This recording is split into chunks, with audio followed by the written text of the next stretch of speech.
y'all, it's Carlyn. Welcome to my channel. Today I'm going to be doing like a get ready with me, but not really, kind of, but not really. Like, I'm already dressed, I already have my clothes on, so the only thing I have to do is my hair and my makeup. And y'all know I like to talk to y'all, you know, let you in a little bit. And something that's been on my mind is at that time, let me go ahead and get started though. Something that's been on my mind is when I had surgery to have a fibroid removed. Now, I don't know why it's been on my mind. Maybe because, it's probably because actually it's around the time when I had the surgery. I don't remember exactly when I had the surgery, but it's of course January right now. I mean, when this video comes out, it might not be January, but it is January right now, and I believe I had the surgery in January. So maybe that's been on my mind. Maybe that's why it's been on my mind. I don't know, but anyway, I just, you know, kind of just wanted to talk to y'all. You know, if anybody just needed to hear from somebody else all the things that I experienced and went through. So first, I'm just going to tell y'all how I even found out I had a fibroid in the first place. I actually had, some people probably haven't even heard of this, but I had like a remnant of a Wolffian's duct, like, you know, down there. And I didn't know what the heck it was. It was like this round, like, bulge coming out from down there, and I was just like, what the heck is this? You know, it had me worried because I didn't know what the heck it was, but I knew whatever it wasn't supposed to be there. So I was just like, let me just go get this checked out, because like I said, I was a little worried, because it had been something that I had never seen before or heard of before. And even like when I went and searched on Google and stuff like that,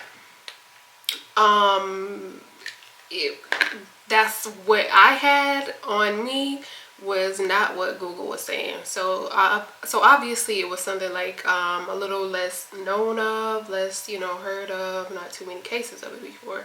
Like I said, it turned out to be a remnant of a Wolffian's duct. But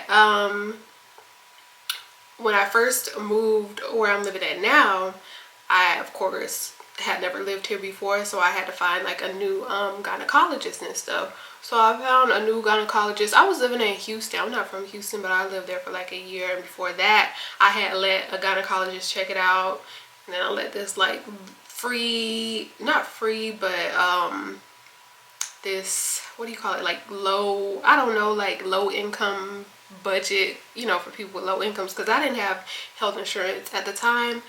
But I did go and get it checked out there. They didn't know what the heck it was. So when I finally moved here is when I did have health insurance. So I found me a new gynecologist, and you know, I let them check it out and stuff, and they didn't know what the heck it was either. But what she did want me to do is go get an MRI. So finally go get an MRI. Still didn't know what it was. Actually, I didn't find out what it was until I had the surgery and they removed it. So I get the MRI, and they were like, hey, you know, you have a fibroid in there too, which I did not know, and I wasn't really concerned about until they said it, because like I said, I didn't even know I had it. So first I get the well, actually that gynecologist recommended me to this guy. He said, yeah, he does surgeries for like cancer patients and stuff like that. He's a really good surgeon. So they so when they recommended me to that surgeon, they were like, hey, he's gonna call you. You don't have to call him or anything like that. But they did give me his, you know, name, his number, his information and stuff like that, because maybe it might have been, they might have said something like, if he doesn't call you, call him. So in the meantime, I look up this doctor to see if I can find any reviews on him. And the reviews that I saw a lot of reviews on this doctor. I can't remember his name because it's just like, hey, I ain't let him touch me. All those bad reviews I saw, like the reviews were horrible. Like, I mean, all of them. You know, I remember specifically a patient saying something like, oh yeah, when he did my surgery, like he nicked something in me that, you know, caused, you know, something else that wasn't even going on before. And like I said, all the reviews were just like terrible. And the thing about it is that office never even called me to set up the surgery. And after I saw those reviews, I was just like, I'm not calling him either. Then I hear about this other gynecologist who I've been with now ever since, and you know, he was able to do the surgery on me. Of course, he saw the results from the same MRI and stuff like that, and it did the surgery. It was really good and successful and stuff like that. And you know, that's that on that. Like I said, he was able to tell me after exactly what it was, and yeah, that's the end of that. So I've, of course, later on in the future, wanted to get the fibroid removed. So same gynecologist removed the fibroid. And you know, like after somebody does one surgery on me, especially if it's a gynecology surgery or any kind of surgery, if you know, if that's your expertise and you've done a surgery on me before, I want you to do it every time. Because this same gynecologist, I was going to have a procedure done, not like a surgical procedure, just like something to see, like to check if like your fallopian tubes are open. And my gynecologist wasn't available, so they were just like, hey, you know, this other one can do it, because it had to be like in a certain time frame. So they were just like, well, your doctor isn't going to be available on this day, but we have this other one that's available. So I was just like, okay, you know, it's fine, you know, it's not like a surgery or anything like that. So and the first time, and it hurt. Like when they do this, it hurts really bad. I mean, it was so uncomfortable. I mean, like so much pain. So he well, the guy set me up so she could do it or whatever. And first I'm gonna say, like, y'all, I don't know nothing about makeup, so don't judge me about how I'm doing it. But so set me up so she can do it. And the first time she did it, she just, like, she was able to see that one tube was open, but she was just like, yeah, I can't see if the left one is open because the thing keeps popping out, like something kept popping out, I don't know. And then she was just like, want me to try it again? I was just like, oh my god, pain again. But I really wanted to know, so I was just like, okay, yeah, you can do it again. So right after, she tried it again, and the same thing happened. And to be put through all that pain and not even get what you wanted to get out of it, it's terrible. So next time I went to my gynecologist, he was just like, hey, I want to see if, you know, I could maybe try it and see if it works. First time he did it, it worked. So that's why I'm not letting anybody else touch me, like any kind of procedure. I don't care if you put me to sleep or not, like nobody else. He's the only one I trust now with anything down there. So like I said, still wanted to get the fibroid removed. So we got my surgery set up. First of all, it was a long time to get my surgery set up. Like, I was trying to get it set up for the longest, and I think the surgery coordinator was like saying something like the machine wasn't available or something like that. And it was like months, I think months and months before I was finally able to get in there and get the surgery. So finally surgery day comes, and of course, you know, you're nervous and stuff like that. They call you and tell you, okay, don't do this before surgery. Did they give you, you know, I think there's like a medication, like one pill or something that you're supposed to take before, you know, okay, make sure you don't do this, don't do that. So finally the day of the surgery comes, and you're supposed to be there like however many hours early. And I was pretty much sent to the back to get prepped for my surgery, like getting in the gown and the cap on your head and stuff like that. I was pretty much set up to have the surgery pretty quickly. But when I went back there, I mean, I'm telling you, it was a long wait till to finally get my surgery started. I mean, like hours, probably like 2 or 3 hours or something like that.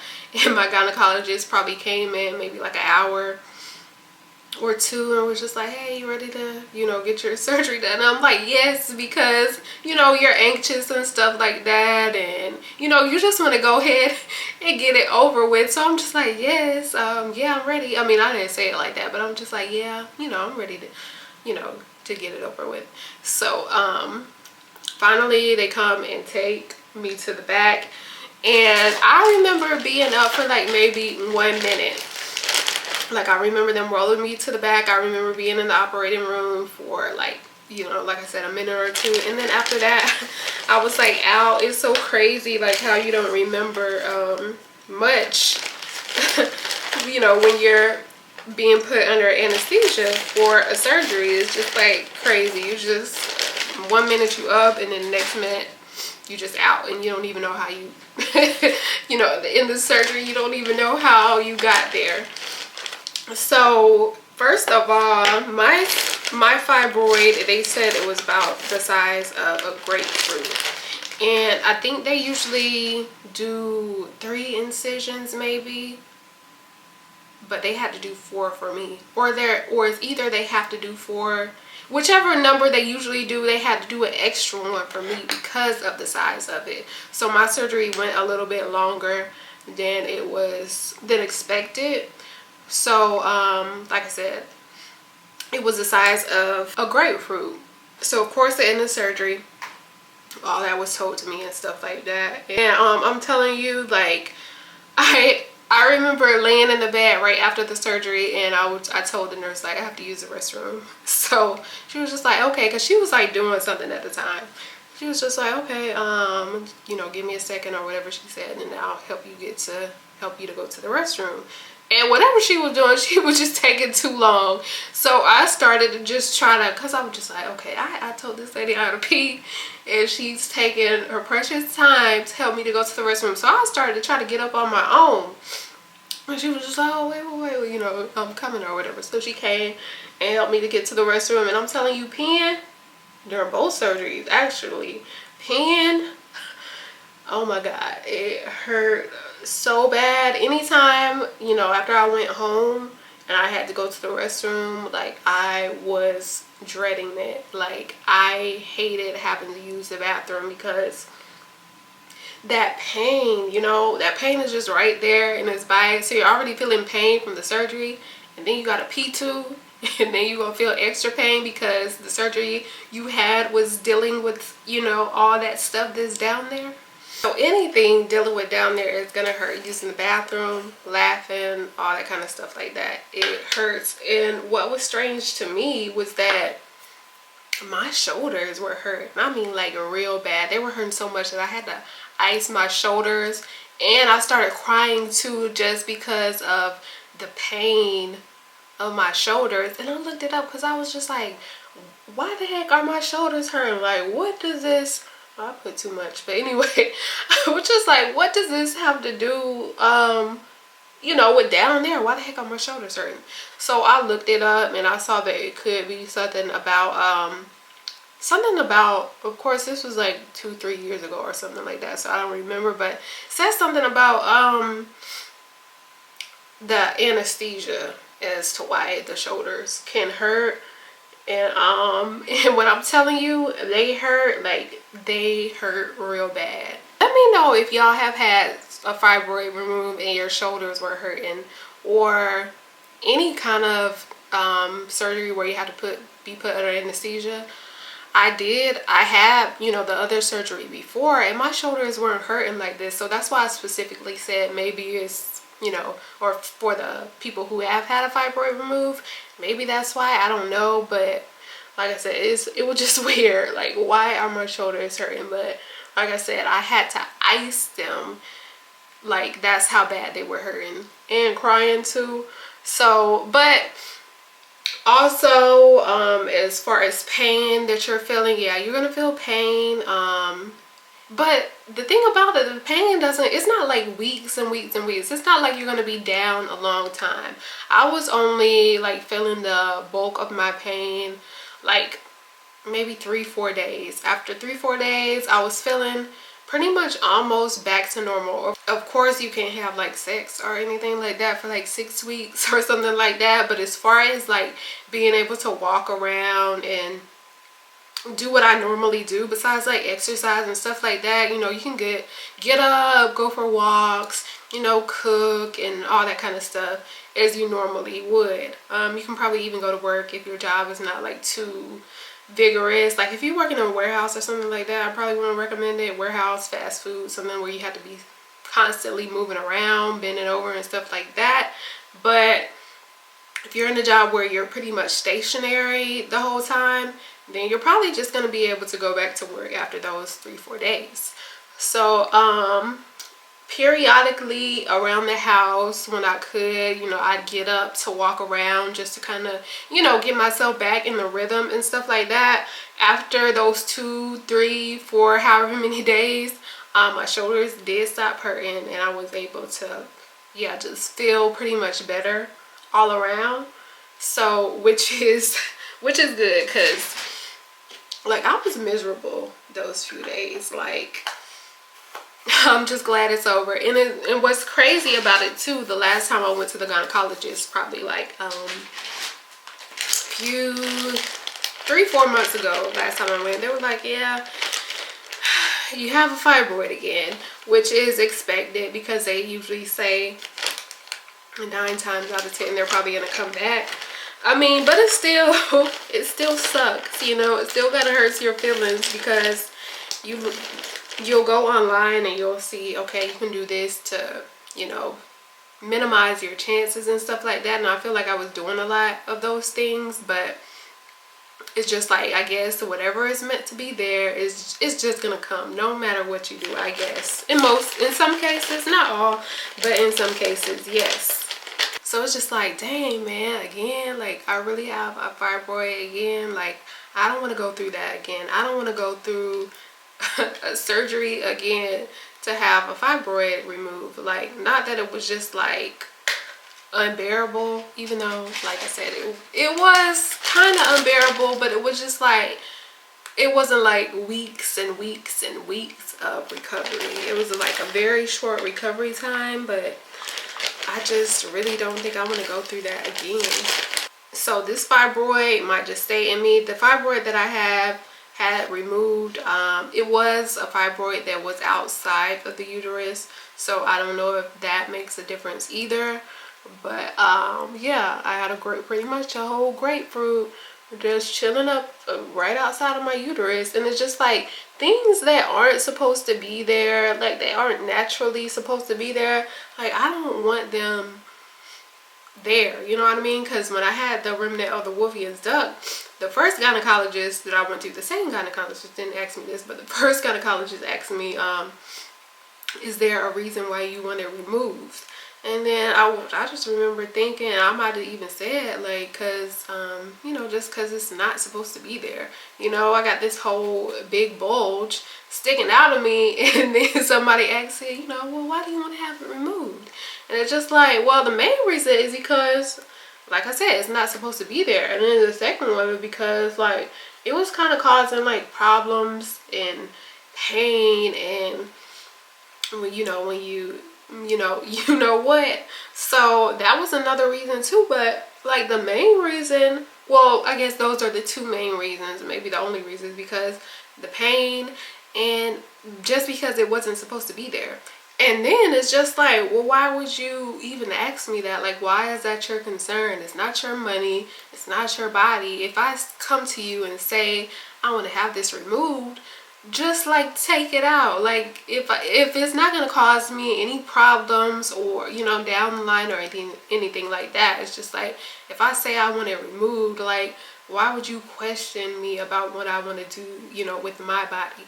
So anyway, I'm glad that's all out and taken care of. But like I said, I have another one anyway, but I'm just glad I, you know, got what I initially wanted to have removed out. So fast forward to, like, this was like a few months ago, I had started feeling pain in my left breast. Like, this was like pain that was going on for like a week or something like that. And then rewind to about 2015, 2016. One day I was laying in bed. I was laying like on my left side, and I kind of like reached over and maybe like scratched right somewhere around this area, and then I felt like this huge lump in my breast. Like it was hard. Didn't feel like, you know, how they say breast cancer feels, but it was still concerning because it was like a large lump. And around this time I didn't have health insurance, so, but I did have a job, and I ended up getting like the Obamacare or something like that. So I went to the doctor, and it was a male doctor, and you know, it was just very concerning because he wasn't saying much. He was, you know, just kind of checking me out and wasn't saying much. So when he left the room, I just remember I burst into tears because I was just like, you know, he's not telling me anything. He's not telling me, you know, whether he thinks it's cause for concern or not. And he, like I said, I bawled into tears. And when he came back into the room, he wanted me to get an ultrasound for my breast. So I ended up getting the ultrasound, and they were able to tell me really quickly, like in there getting the ultrasound, and were able to tell me really quickly, yeah, it's just a benign cyst or whatever. If it's not causing you any issues, it's, you know, fine for it to be there. So like I said, fast forward to 2024, like November, December 2024, somewhere around there. I felt one, but it was really strange and really much more scary because I already knew how this one felt, and I didn't even know this one was here until I ended up having a scratch, you know, somewhere in the area. But the reason I found out that something was over here was because it started causing me pain like out of the blue. So after like a week or so, I was just like, well, let me just, you know, kind of just feel up over here and just see if there's anything there, because I'm just thinking like it's just a pain, it's gonna go away in a few days or something like that. You know, as you get older and stuff like that, stuff just be hurting for no reason, and I just, you know, thought that's what it was. So I was just like, well, let me just feel over here and just see if there's anything there. And lo and behold, it was like a small lump. It was like, I think it's about grape size or like an olive size, you know, something like that. So I was just like, you know, I was worried because like I said, this one didn't cause me any pain, but this one did. But you know what they say about breast cancer lumps is they're usually like pain, they don't cause any pain. They usually have like what do they say, like irregular edges or something like that. But this one was like really small and smooth and stuff like that. But I was still scared because I was just like, why does this one hurt? I mean, it was hurting like constantly for like a week. So I was just like, what the heck is going on? Like, it's another lump, but this one hurts. Like, this one is different. Why is this so different? So, and even what they say like about breast cancer and stuff like that, that it's usually not this or that, but that's just probably usually. There could be somebody down the line, or maybe even somebody now that's had breast cancer, and they'll be like, well, mine was like this or like that. So sometimes it could just be very low cases that your symptoms or what's going on with you is a little bit different than the average. I don't know, but I mean, it's not impossible, I would think. And so finally I go to the doctor, and it's pretty much the same thing, you know, not saying too much. She seemed like really concerned and stuff like that, and I was just like, oh my God, like, you know, it's happening all over again. She seemed really concerned, and the difference between this time, she was just like, well, I just want you to go ahead and get a mammogram and an ultrasound. So she ordered me to do both. You know, of course I cried, not at the doctor's office, but I did cry at home a few days before that, because like, you know, leading up to it, when you know, like, you have to go get something like that checked out, you know, you get nervous and stuff like that. So yeah, I was really nervous and really scared. So finally the day comes where I need to go get the mammogram and the MRI and mammogram and ultrasound. And so the mammogram was first, and when I tell you the mammogram hurts, first of all, I'm already feeling pain from whatever this is over here, and then I'm feeling pain because like you're getting your breast smashed up. Like for real, they just be smashing your breast all up between these like two plates, and then uncomfortable positions. It's like, okay, you put this here, okay, hold, and then don't breathe, okay, breathe. So it's just like, it's very uncomfortable, like it hurts. And I was just like, oh my gosh, like y'all can't think of something better to check our breast than this, because this is not comfortable. Because this is not comfortable, and to think that we have to do this, you know, every so often when we get to a certain age, it's just like, I don't want to have to deal with this.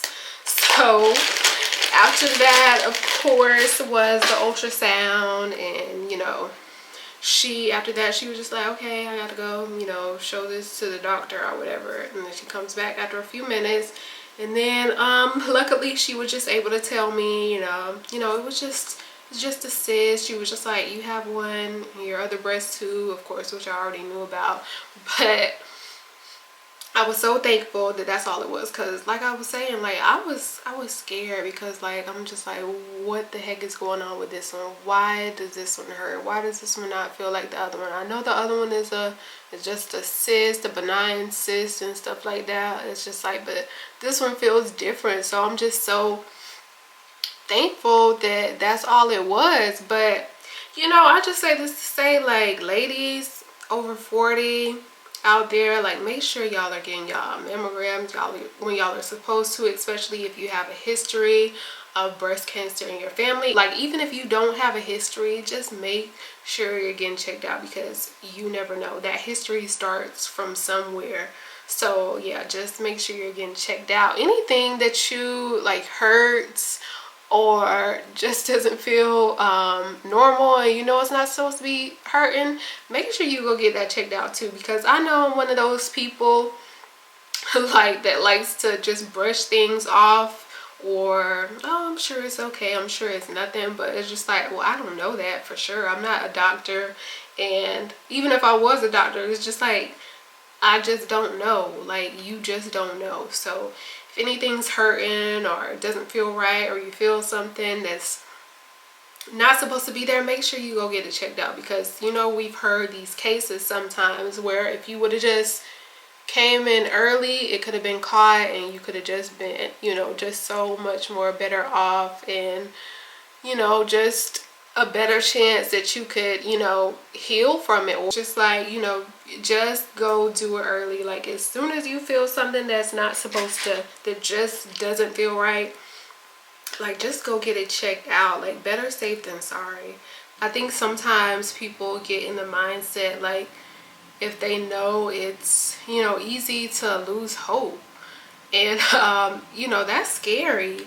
So sometimes, you know, even me, I'm just like, yeah, I don't think I want to know. I'll just deal with the pain, which is not good, which is something I need to work on. So if you're like that too, like, we need to work on that. Like, we need to, especially as, you know, black women and stuff like that, we need to make sure, you know, we're staying up on our checkups, our pap smears, our mammograms, and any other checkups that we need to get, physicals from our doctor and stuff like that, just to make sure we're on top of that. Like I said, especially as black women, like, yeah, we really need to make sure we staying on top of that.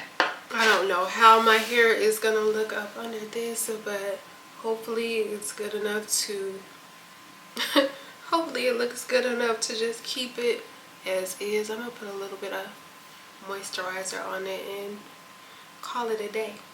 Okay, y'all, so I think I'm done. I think this is good enough. Like, I ain't going nowhere special, just to the movies, you know, just a little short little day out. But yeah, I just wanted to, you know, just let y'all know my story, and just, you know, just give somebody, just to give you somebody to relate to if you've never heard anybody's story, or if you're thinking about getting a fibroid removed, or if you just need a little push to just go get your checkouts, I really encourage you to go do that, because like I said, as Black women, it is really important for us to stay on top of these things. So as always, I hope you enjoyed this video. If you did, please give it a thumbs up. Don't forget to share, comment, and subscribe. And until next time, be kind, be confident, and be you. With love, Carlyn. Bye.